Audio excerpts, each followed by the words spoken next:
Hey guys, and welcome back to Let's Play RuneScape. Zero here, of course.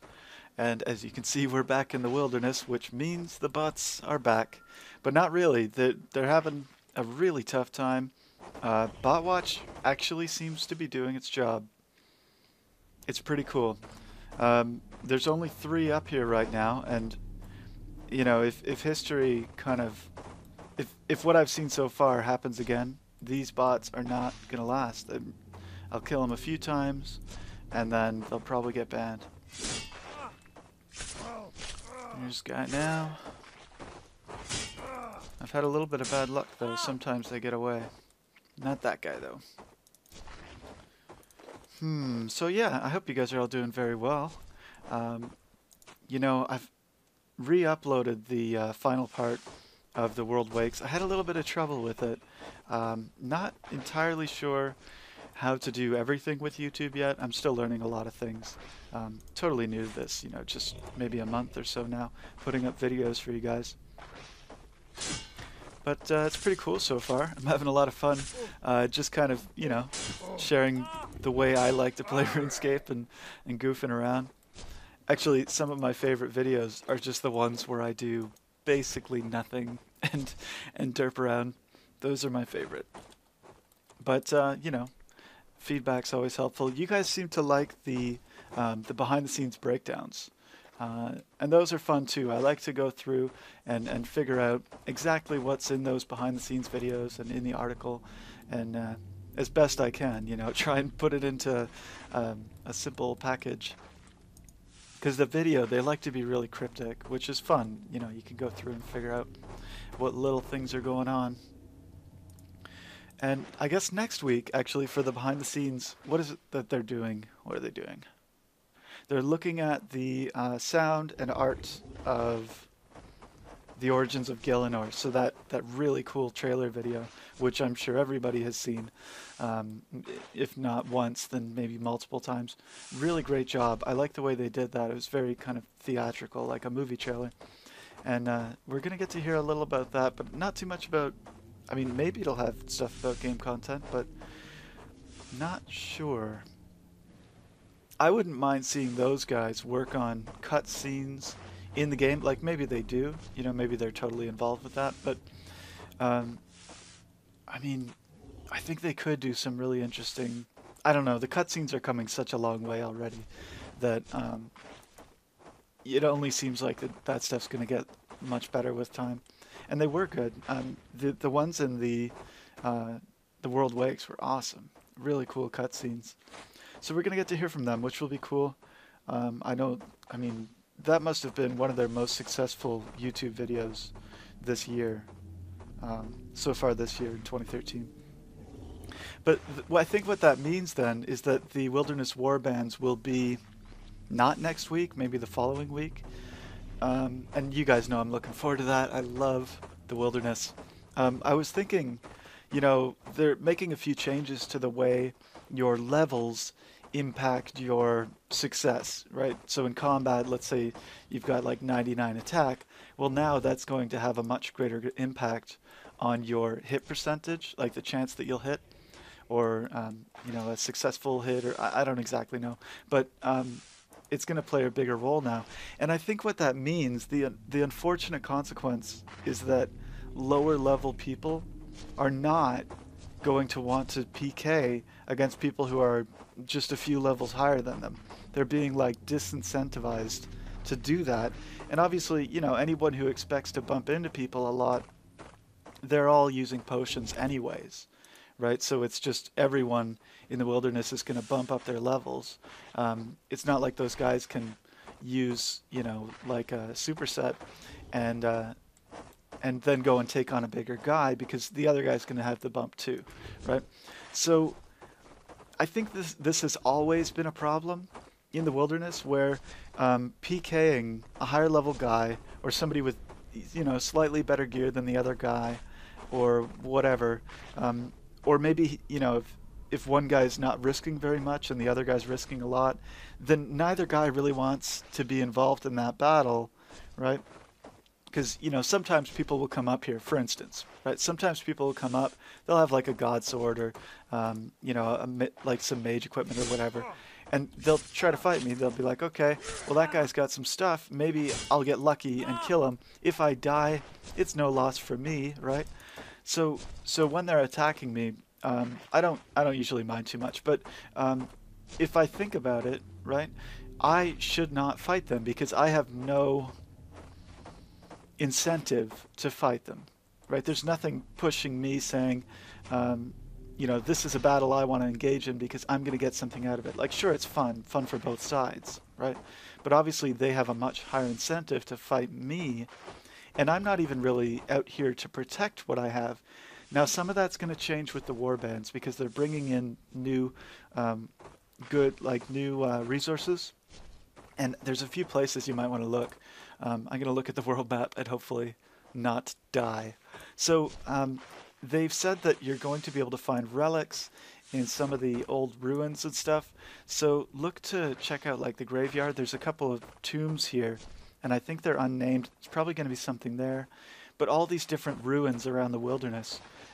Take a look and find out what you're interested in. Because there's going to be some new resources and some new relics, I think is the idea, which is really cool, right?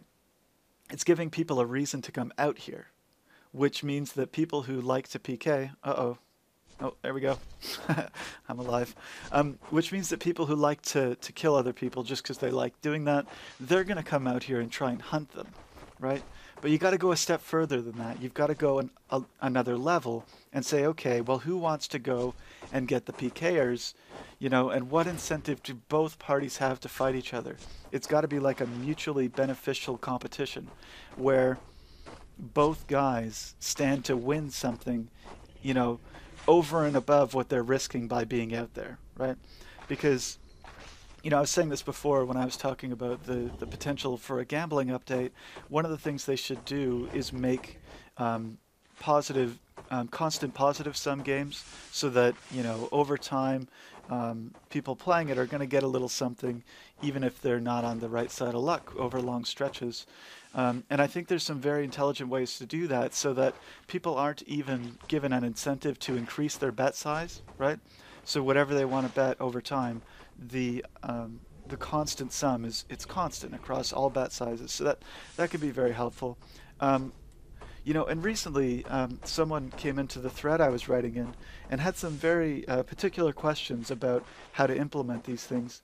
And I don't know, DM something. If that person is watching, you know, that I don't actually mind talking more about that stuff, but I probably need more information to go on in order to provide helpful answers. And, you know, I'm always willing to help with that stuff. So I wouldn't mind hearing more about that. But I just got to know what I'm working with. So, yeah, as far as PKing goes, sorry for that side rant.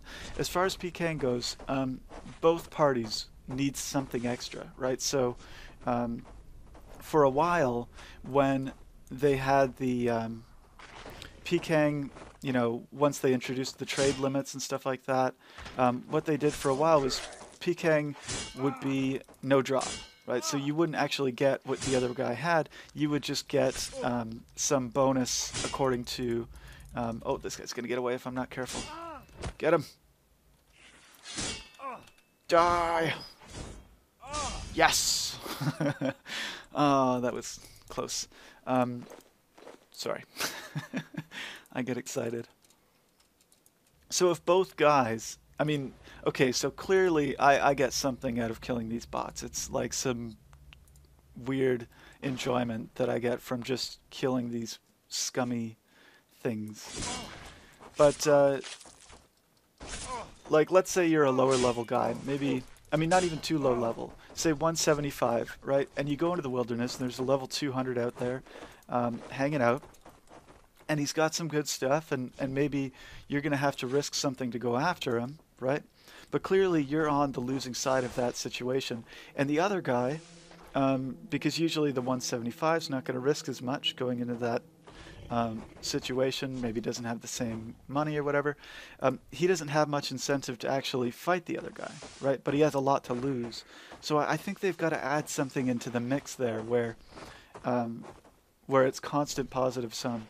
You know, so once say the 175 kills the other guy, well, he's going to get all that stuff plus a little bit of something more, and it should be weighted towards what he's risking or something like that. I don't know. They tried to do this in the past, and the problem was that people were really gaming it. They started, they go into the wilderness, hang out for a while, maybe do a bit of training, and build up their drop potential. I think that's what it was called. And then they'd go and fight and risk the minimum. And I think some people were like, there was just clans of people who would fight each other to accumulate a lot of wealth, and that could be a problem. But I really think they've got to find a way to get people to want to fight each other, not just because it's fun, but because they're actually, both parties are going to get something. I don't know. It's tricky. It's really tricky. And, I was also thinking about prayer recently. I can't remember which dev it was. It might have been Mod Avatar. He was saying that, if it was him, it may not have been. He was saying that they were looking at the way people use prayer. And if it was somebody else, you guys feel free to correct me, because it might be nice for me to look back and see where that was.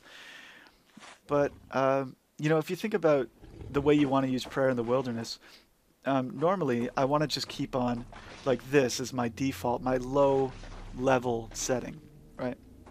And then when I'm killing, creatures or killing bots in this case, right, I might want to put on my strength prayers, right, just as a medium level. And then if someone comes and is trying to kill me, then I want to go up to full power, right, and put on, all the stuff that I'm going to use to defend myself against them. So I think it'd be neat if they just had like like a sliding scale with 3 settings, kind of like the power settings on a laptop or something like that, where you've got, different levels. You can do full power, medium, and low power, and just set up whatever prayers you want to have on for each setting. So you can just like scroll through easily, very quickly, and turn on those settings. Like right now, the quick prayers are very handy. I can turn this on and I'm set up to engage with, some of the more likely PKers out here, right? But, setting it up to kill the bots and then turning them back off, and it's a little bit of extra clicking that it's not actually worth doing when, you consider that I can just be fighting the guy instead of clicking on this window over here. I don't know, but I was thinking that might be a fun little change. So yeah, guys, that's pretty much all I got. I'll be out here killing bots for a while, just doing a bit of thinking about what's to come. And if you guys have thoughts about different stuff, I'd love to hear it. I try to check the forums, and there's always neat stuff out there, but I always miss stuff. So if you guys come across something cool that you want to share with me, I would love to see it. So thanks very much, guys. I will talk to you later.